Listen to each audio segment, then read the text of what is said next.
At Dad's retirement party, he tossed my gift in the trash, saying, "Is this a joke?" Inside was the deed to the vacation home he'd been dreaming about for 30 years. Please take a second to support our channel, hit subscribe and drop a comment saying where you're watching from. You're part of this story too.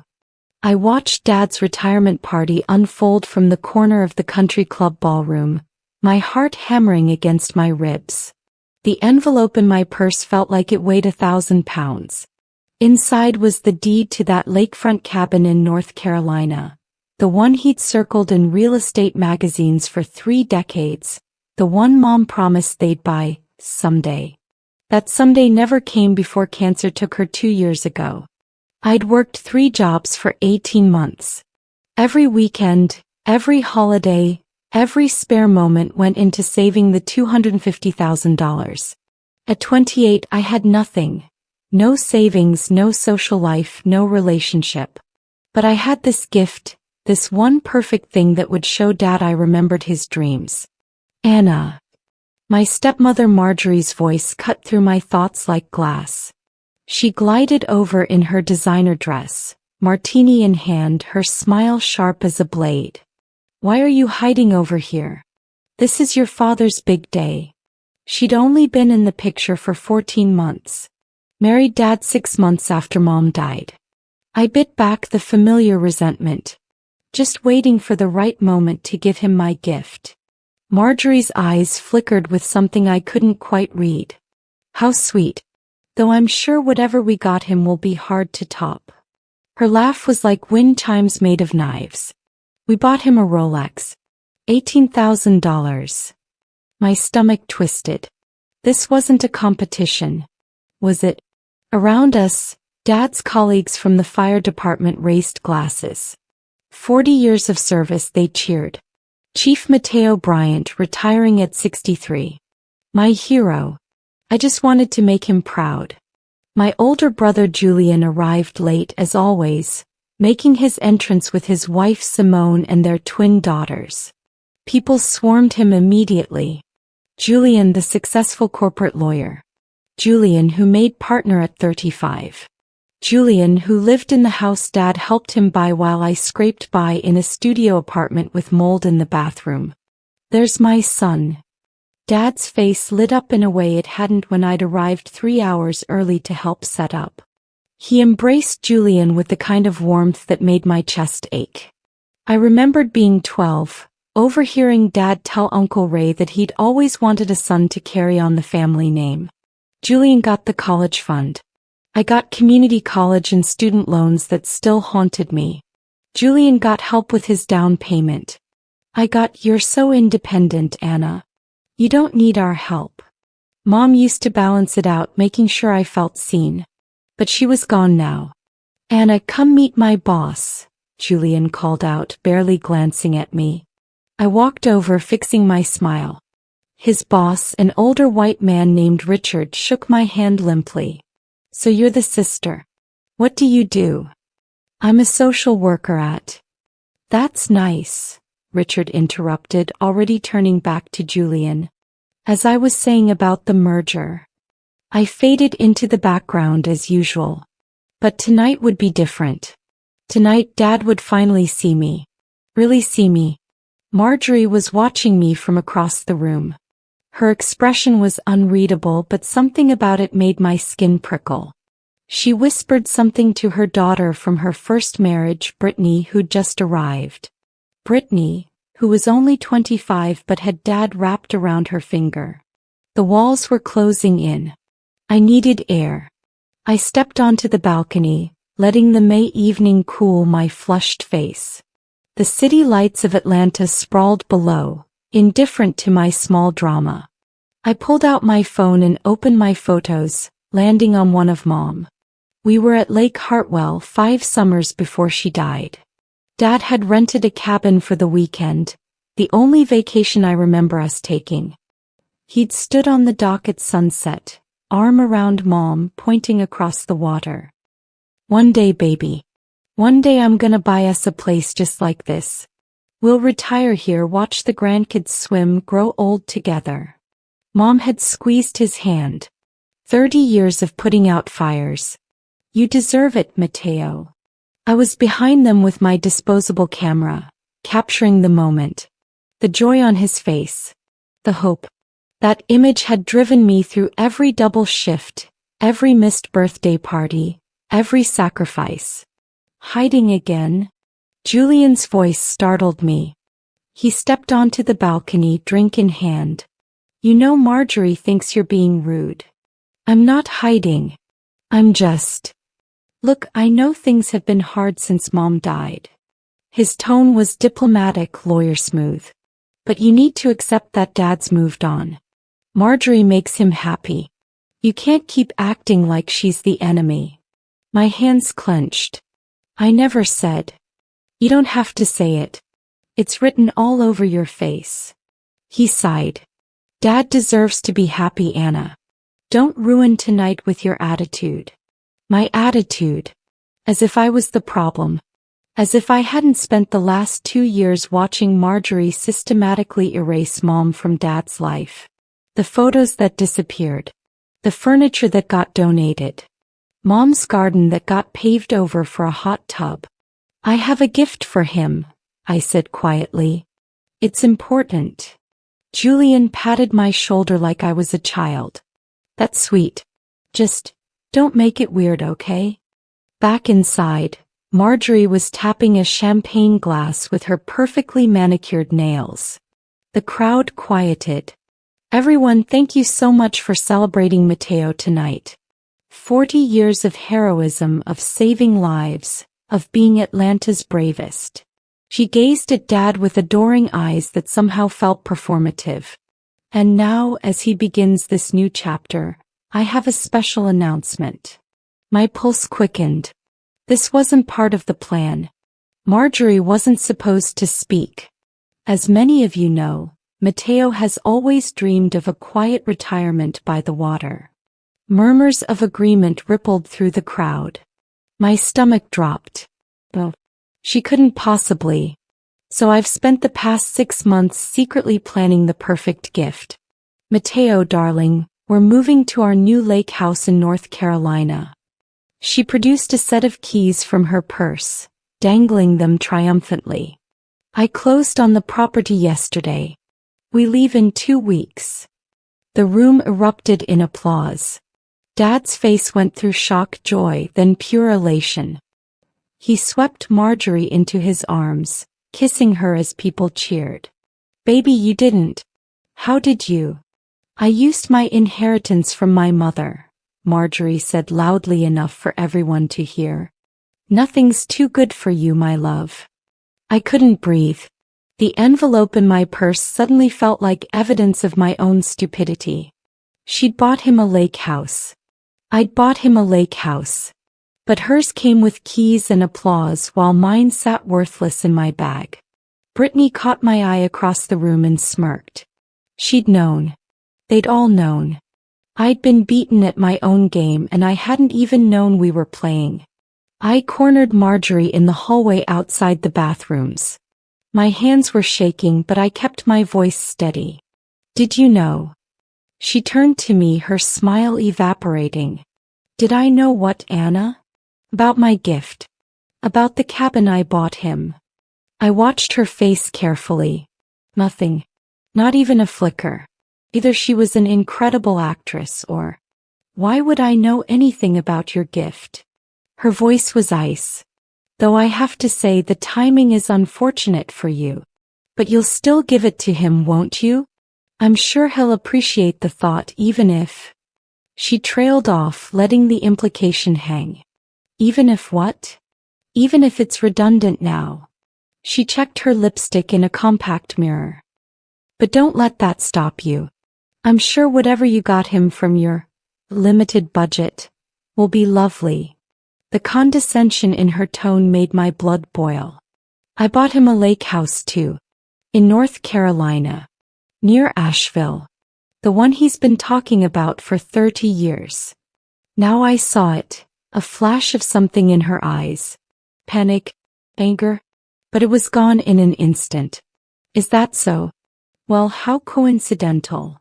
She snapped the compact shut. Mateo and I are moving to Lake Norman. 2,500 square feet for bedrooms, boat dock. Where's yours? Lake Lure. 3 bedrooms, original hardwood, half-acre. Lake Lure. She laughed, short and sharp. That's 2 hours from where we'll be. So your gift is a property he'll never use in a location that's inconvenient, that he'll now have to maintain or sell. Quite the burden you're giving him. I hadn't thought of that. Marjorie's house was where they'd actually live. Mine was, what? A consolation prize? A white elephant. She leaned in close. Here's some free advice, sweetheart. Return it. Get your money back. Use it to fix whatever's broken in your own life instead of trying to buy your father's love. Then she walked away, leaving me gutted in the hallway. I should have left. Should have driven home, put the deed in a drawer and never spoken of it. But I'd worked too hard. Sacrificed too much. This gift represented 18 months of my life and Dad deserved to know that. I found him in the center of a crowd, regaling everyone with stories from his glory days. The fire at the apartment complex in '98. The child he rescued from the car accident in 2003. He was holding court the way he always did, the way he'd done at every family gathering when Mom was alive and I was invisible. Dad.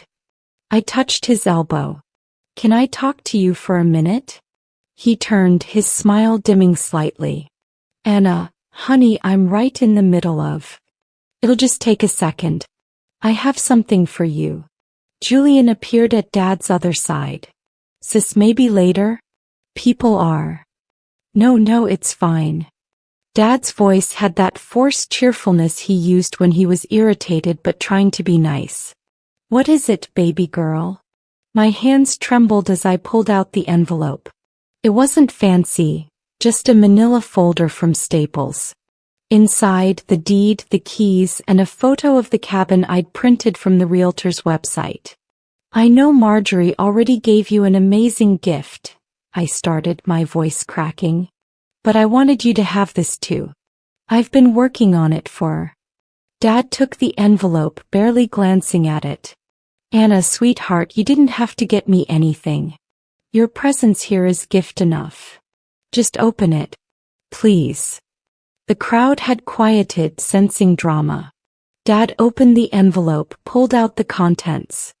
His face went through several emotions I couldn't read. Then he looked at me, his expression hardening. Is this a joke? The words hit me like a physical blow. What? No, You bought me a house? His voice was rising. Without asking me. Without discussing it with me or Marjorie. I stammered. I thought, you always talked about Lake Lure, about retiring there, and I wanted to. You thought what exactly? Dad's face was reddening. That you could just make a major financial decision for me? Do you have any idea how complicated this makes everything? Property taxes, maintenance, insurance. We already have a lake house, Anna. People were staring now. I felt my face burning. I was trying to do something nice. You've dreamed about this for 30 years. 30 years ago, yes. But things change. Plans change. I've moved on. He shoved the papers back into the envelope. This is the most irresponsible thing I've ever seen. What were you thinking? Marjorie had materialized beside him, her hand on his arm. Mateo, let's not make a scene. But he was already walking toward the garbage can in the corner of the room. My heart stopped. Dad, no. He threw the envelope into the trash with such force that it hit the bottom with a slap that echoed through the silent room. I don't need 2 houses, Anna. And I don't need you making decisions about my life without consulting me. The trash. He'd thrown it in the trash. In front of everyone. 18 months of my life, every sacrifice, every missed moment. Trash. Julian grabbed my arm. Okay, let's go get some air. I yanked away from him. You both knew about Marjorie's gift, didn't you? The look on his face was answer enough. Did everyone know except me? My voice was getting louder, hysteria creeping in. Was this whole thing planned? Get Anna to waste her money so you could all laugh. Nobody's laughing, Dad said, but I saw Brittany behind him, her hand over her mouth, shoulders shaking. He was absolutely laughing. I ran. Pushed through the crowd, through the double doors into the parking lot. Behind me I heard Julian calling, but I didn't stop. I sat in my car for 20 minutes, hands gripping the steering wheel, tears streaming down my face. My phone buzzed. Julian. I ignored it. Buzzed again. That. Ignored. Then a number I didn't recognize. Hello. My voice was wrecked. Is this Anna Bryant? A woman's voice, professional. This is Sandra Ramsey from Lakeview Properties. I wanted to follow up on the Lake Lure property. You'd mentioned possibly listing it for sale. I hadn't mentioned that. I'd only spoken to the realtor twice. Once to view it, once to close. I'm sorry, who gave you this idea? Pause. Your stepmother, Marjorie Bryant. She called me this afternoon asking about the resale value and how quickly we could list it. She said you'd be calling to authorize the listing. The world tilted. Marjorie called you? Today. Before the party. Yes, around 2 p.m.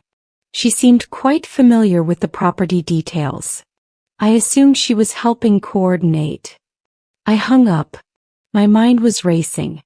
Marjorie had called the realtor before the party. Before Dad opened the gift. Before he threw it in the trash. She'd already been planning to sell it. Which meant she'd known about my gift all along. But how? I'd told no one.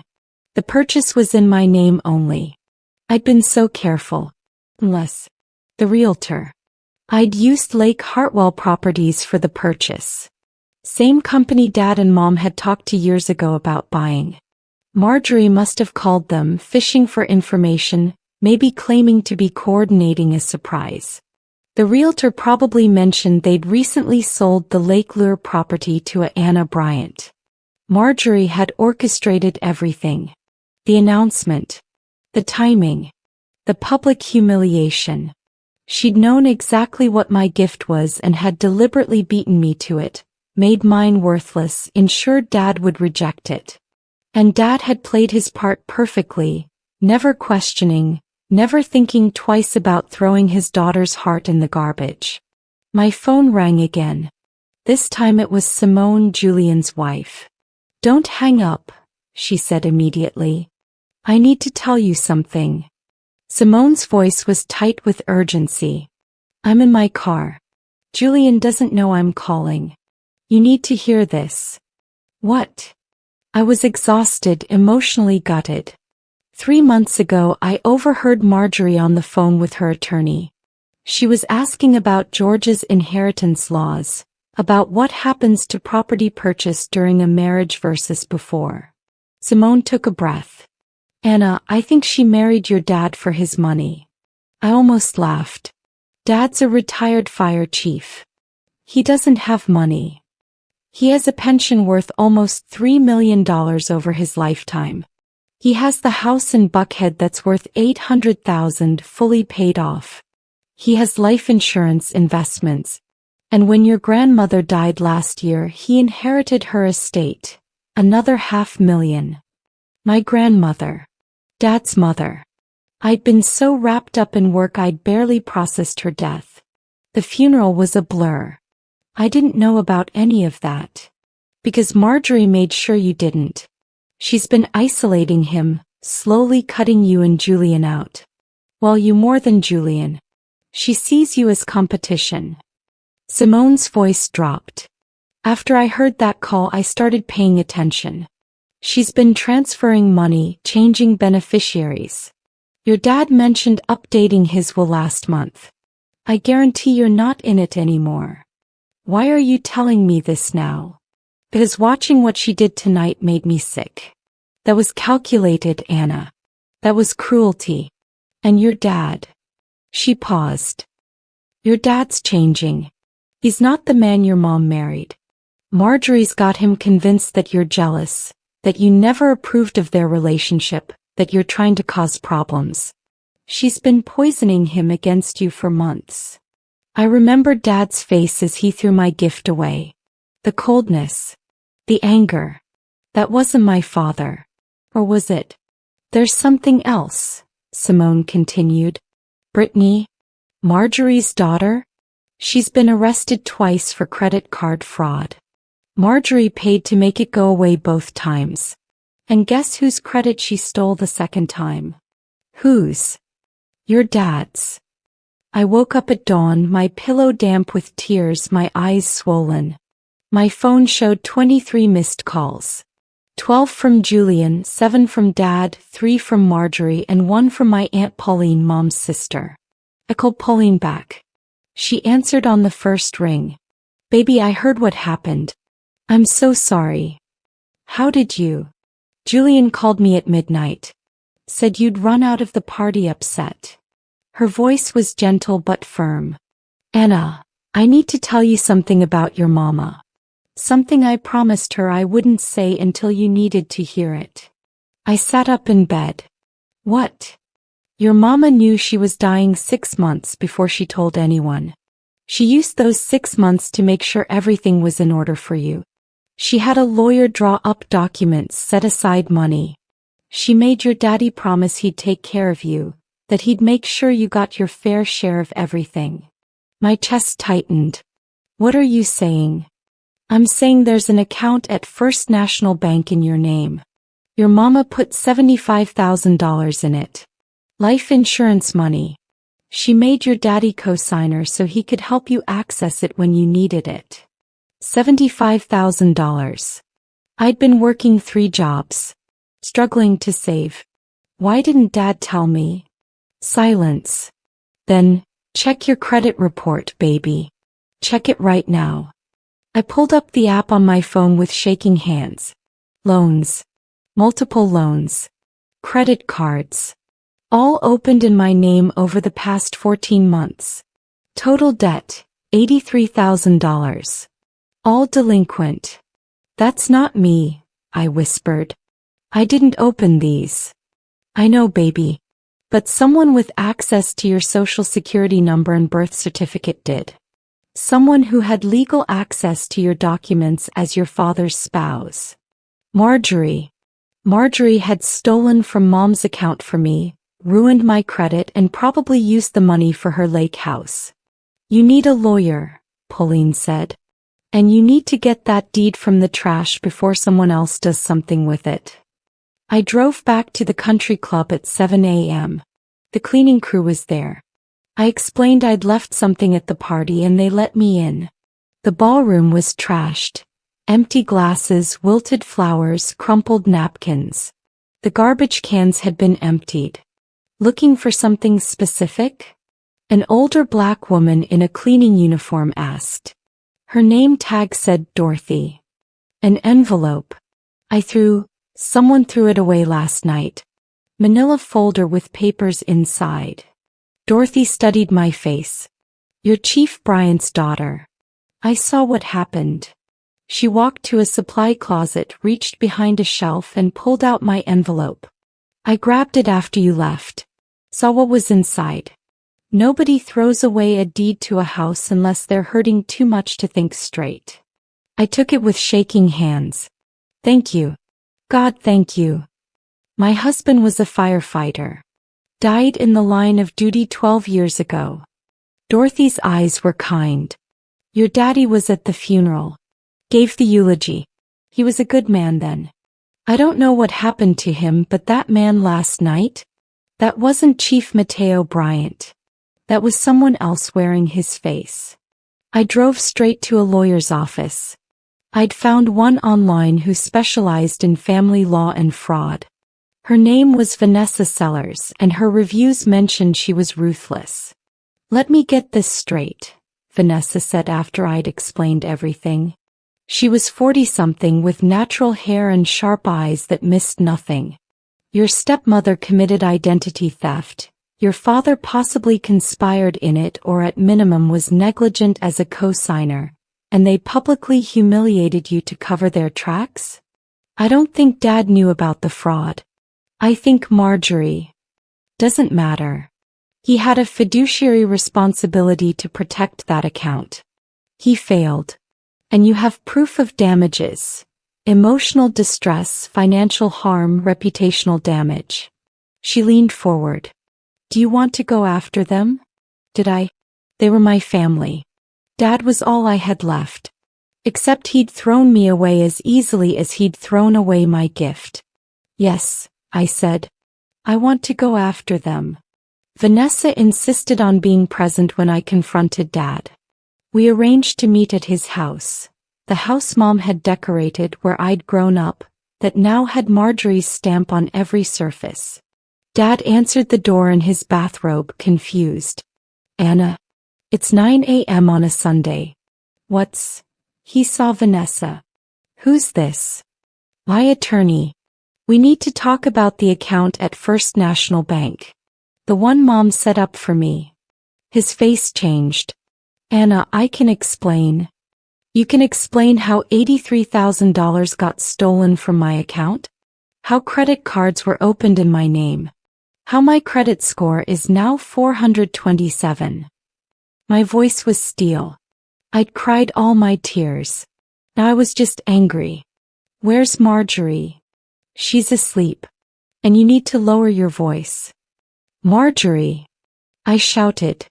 Get down here. Now. She appeared at the top of the stairs in a silk nightgown, playing innocent. Anna, what on earth? You stole from me. You committed identity theft. And you're going to fix it or I'm pressing charges. Dad moved between us. Now wait just a minute. Nobody's pressing charges against anyone. We're family. Are we? I looked at him, really looked at him. Because family doesn't throw gifts in the trash. Family doesn't steal. Family doesn't lie. I didn't steal anything, Marjorie said, but her voice wavered. Vanessa stepped forward. Mrs. Bryant, I have bank records showing withdrawals from Ms. Bryant's account that correspond with deposits into your personal account. I have credit applications with her forged signature that match your handwriting from your marriage license. And I have testimony from the realtor that you called asking about the Lake Lure property before the party, which means you knew about the gift and deliberately orchestrated its rejection. The color drained from Marjorie's face. So here's what's going to happen, Vanessa continued. You're going to repay every cent plus damages. You're going to contact the credit bureaus and fix her credit. And you're going to sign an affidavit admitting what you did. Or what? Dad's voice was defensive, protective, of Marjorie, not me. Or we file criminal charges, sue for damages and expose everything publicly. Your pension could be affected if it's found you were complicit in fraud. The legal process took 4 months. Marjorie repaid the money in full plus $50,000 in damages. Her lawyer tried to fight it, but the evidence was overwhelming. Dad stood by her throughout, which told me everything I needed to know about where his loyalties lay. Julian called occasionally, trying to mediate. She's going to therapy, he'd say. Dad wants to rebuild the relationship. But I was done building relationships with people who'd rather destroy me than admit they were wrong. I kept the Lake Lure cabin. Turned out it was exactly what I needed.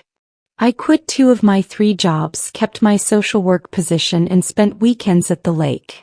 I painted the shutters blue like Mom always wanted. Planted a garden. Built a life. Aunt Pauline visited often. Simone and her daughters came for a week in the summer. Dorothy from the country club came for Thanksgiving, and we laughed about the rescue mission for my deed.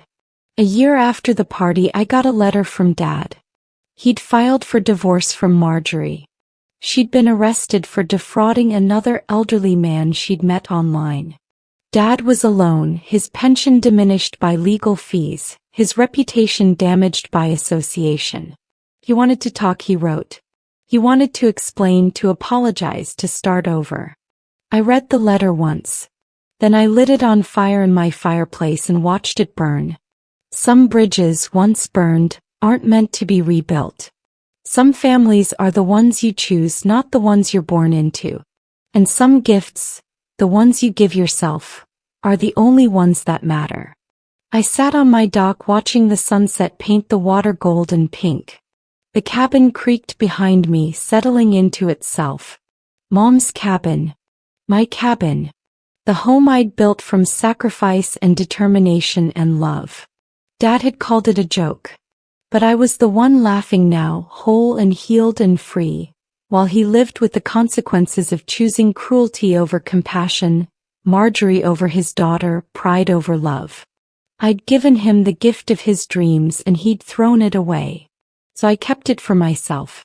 And discovered that sometimes the best revenge is living well, on your own terms in your own house with your own hard-won peace. The lake whispered against the shore. I whispered back, "This one's for you, Mama." And I finally felt like I'd come home.